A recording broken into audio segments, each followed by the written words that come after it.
nation mourns for those that we have seen grieving over the fatalities in El Paso and in Dayton and in Brownsville, Brooklyn, and in California, and on and on and on.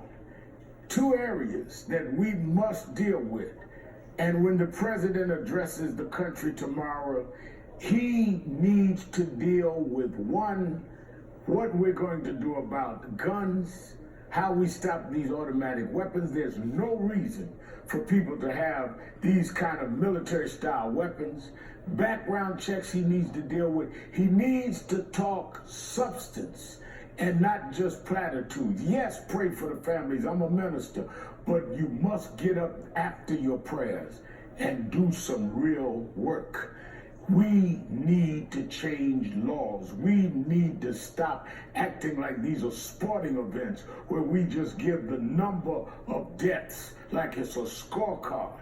The scorecard is on our negligence to get things done.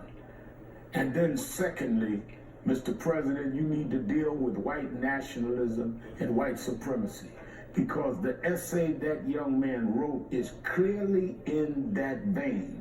The young man in El Paso, Texas. You are very specific with your critics. You attack the squad, call them names. You attack Elijah Cummings, the chairman of oversight, congressman, called him a racist this week when he has defended white colleagues in the Congress and where his constituents are large part white.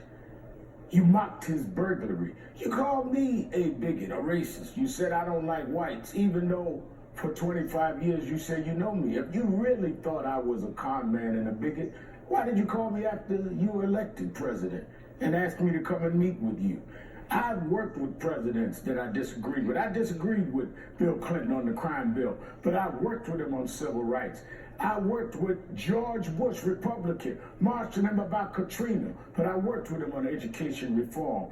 This nation would work with you if you'd stand up and show you're big enough to be president. Clinton and Bush and Obama were big enough for the job. Let's see how big you are tomorrow. Can you pull the country together, or can you just sit in the dark and tweet against people that you think helps energize your base? That does it for me. Thanks for watching.